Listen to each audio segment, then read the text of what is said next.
ሰላም ውድ የአብ ኒውስ ተከታታዮች እንደምን ቆያችሁ? የዕለቱን ትኩስ መረጃዎች ይዘንላችሁ ቀርበናል። አብራችሁን ቆዩ። በኢትዮጵያ የሎተሪ ታሪክ ውስጥ ግዙፍ የተባለው የ60 ሚሊዮን ሎተሪ ባለዕድለኞች ሽልማታቸውን ተረክበዋል።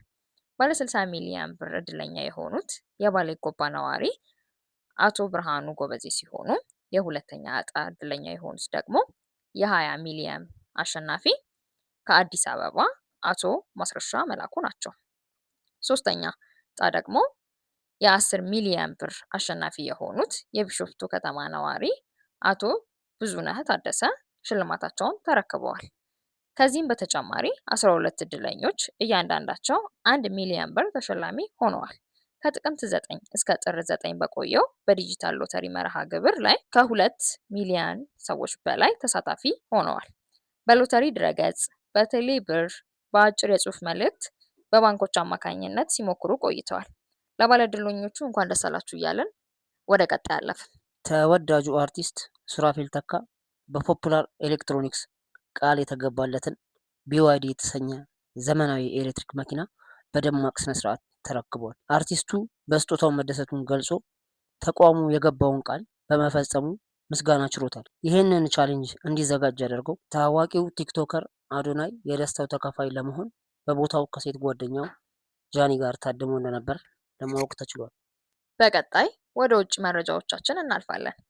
በአሜሪካ ደቡባዊ ምስራቅ ክፍል በቀጠለው የማያቋርጥ የበረዶ ዝናብ ምክንያት ከ175 ሚሊዮን በላይ የአሜሪካውያን ከየዕለቱ እንቅስቃሴያቸው በጣም ተጎድተዋል። በተሽከርካሪ የታገዘ የበረዶ ማጽዳት ስራ ከባድ እንዳደረገባቸው ገልጸዋል። በማያቋርጠው በረዶ ንፋስና ጭጋግ ምክንያት በአንድ ቀን ብቻ ከ2000 በላይ በረራዎች ተሰርዘዋል። የዴልታ አየር መንገድ፣ የአሜሪካ አየር መንገድ ሙሉ በሙሉ በረራቸውን ከሰረዙት ውስጥ ይጠቀሳሉ። በከባዱ በረዶ በከፍተኛ ሁኔታ የተጠቁት ቦታዎች ጆርጂያ፣ ካሮላይና፣ ቨርጂኒያ ሐይቅ አካባቢ፣ ኦርላንዶ፣ ሂውስተን ፍሎሪዳ እና ኒውዮርክ አካባቢን ይጨምራል። ብዙዎች እስካሁን መብራት በመቋረጡ እንደተጨነቁ ለማወቅ ተችሏል። በከባዱ ቅዝቃዜ የሚሞቱ የሰዎች ቁጥርም በቀን በቀን እየጨመረ ነው። በኖርዝ ካሮላይና ብቻ ከ1000 በላይ የትራፊክ አደጋዎች ተከስተዋል። የአካባቢው ነዋሪዎች ከ2018 በኋላ እንደዚህ አይነት ነገር አይተናናቅም ነበር ብለዋል። ይሄ ከባድ በረዶ ወይም ቦምብ ሳይክሎን በደቡብ ምስራቃዊ የአሜሪካ አካባቢዎች ያደረሰው ጉዳት ቀላል አልነበረም። ጋስቶኒያ በተባለ ስፍራ ባቡሩ ሰሚ ትራኩን ካሪ ገጭቶት ሹፌሩ ግን ቀድሞ በመውረዱ ሕይወቱን ለማዳን ችሏል። ከጆርጂያ እስከ ፍሎሪዳ እንዲሁም ሜሪላንድ ያለው አካባቢ በረዶ የቀላቀለ ንፋስ እስከ 70 ማይል በሰዓት ይደርሳል።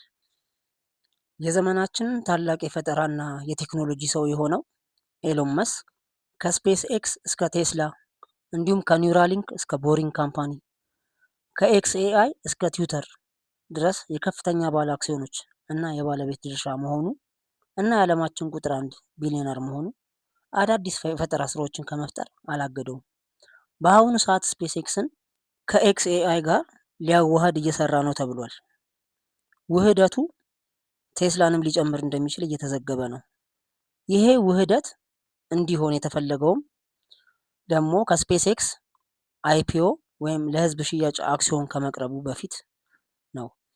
ውህደቱ ያስፈለገው ያሉትን ሀብቶች እና ብክነትን ለመቀነስ ከፍተኛ የገንዘብ እና የእውቀትን ማዕከል ለመፍጠር ነው ብሏል ኤለን መስክ። በዚህ ስምምነት መሰረት የስፔስ ኤክስ የአክሲዮን ከኤክስኤአይ አክሲዮን ጋር መቀየር እንደሚቻል ተገልጿል። የአርክ ቬንቸር ፈንድ ዋና ስራ አስፈጻሚ የሆነችው ካቲ ውድ ስለ ውህደቱ በጣም ደስተኛ ነኝ፣ የስፔስ ኤክስ 7.5% ፈንድ ስላለን ብላለች። ስፔስ ኤክስ ትልቅ ሀሳብና አቅም ያለው ድርጅት ነው ብለን ነው የምናምነው። በኦርቢት ላይ ዴታ ሴንተርን ለመገንባት አቅዷል። ውህደቱ ከተሳካ እስከ 1.5 ትሪሊዮን ዶላር ሀብት ይፈጠራል። በጣም መልካም ነው ብላለች። በቀጣይ ወደ ግራሚ አዋርድ እናልፋለን። በሙዚቃው ዓለም በጉጉት የሚጠበቀው እና የሚሊዮኖችን ትኩረት የሚስበው የግራሚ አዋርድ ለ68ኛ ጊዜ ተካሄደ። ከቀዩ ምንጣፍ እስከ አርቲስቶች አልባሳትና ፋሽን በጉጉት የሚጠበቀው ይህ ዓመታዊ ዝግጅት የሎስ አንጀለስ ከተማ ድምቀት ሆኖ አምሽቷል። ለዝርዝሩ ወደ አንተ ተመለስኩ። ከአዲስ አርቲስቶች እስከ አንጋፋ ድምፃውያን የተካፈሉበት የ68ኛው የግራሚ አዋርድ ከፖርቶሪካዊው አርቲስት ባድ ባኒ እስከ ሌዲ ጋጋ የቀረ የለም። ምርጥ የሀገረሰብ ሙዚቃ አልበም የተሰኘው ዘርፍ በዘንድሮ ተቀይሮ ምርጥ የኮንቴምፖራሪ የሀገረሰብ አልበም ወደሚል ተቀይሯል። የዓመቱ ምርጥ አልበም በተሰኘ ዘርፍም ባድ ባኒ የተባለው አርቲስት፣ የዓመቱ ምርጥ ሬከርድ በተባለው ዘርፍ ካትሪን ላማር ምርጥ የራፕ አልበም፣ ምርጥ የራፕ ሙዚቃ በሚል ዘርፍ አሸናፊ ሲሆን አሊሺያ ዲቭ የዓመቱ ምርጥ አዲስ አርቲስት በሚል ዘርፍ፣ ሎላ ያንግ ደግሞ ምርጥ የሶሎ ፖፕ ፐርፎርማንስ በሚል ዘርፍ አሸንፈዋል። ባድ ባኒ አይስ አውት በማለት የኢሚግሬሽን አስፈጻሚዎች ፖሊሶች ላይ ከፍተኛ ትችት አቅርበዋል። ቢሊ አይሊሽ ደግሞ ከሌሎች በተወሰደ መሬት ላይ ማንም ህገወጥ ስደተኛ ሊሆን አይችልም የሚል መልእክት አስተላልፋለች። ትራቨር ኖህ በ68ኛው የግራሚ አዋርድ ላይ በመድረክ መሪነት የተሳተፈ ሲሆን የዘንድሮ ለ6ኛ ጊዜ እና ለመጨረሻ ጊዜ ነው ተብሏል። ኒኪ ሚናዥ በዚህ ሽልማት ላይ ያልተገኘችው በዋይት ሀውስ ከፕሬዚዳንት ትራምፕ ጋር አስፈላጊ ንግግር ስላለባት ነው በማለት በህዝቡ ላይ ፈገግታን አጭሯል። ለዛሬው የያዝናቸውን መረጃዎች በዚያው አበቃን። ላይክ፣ ሼር፣ ሰብስክራይብ በማድረግ ቤተሰብ ይሁኑ።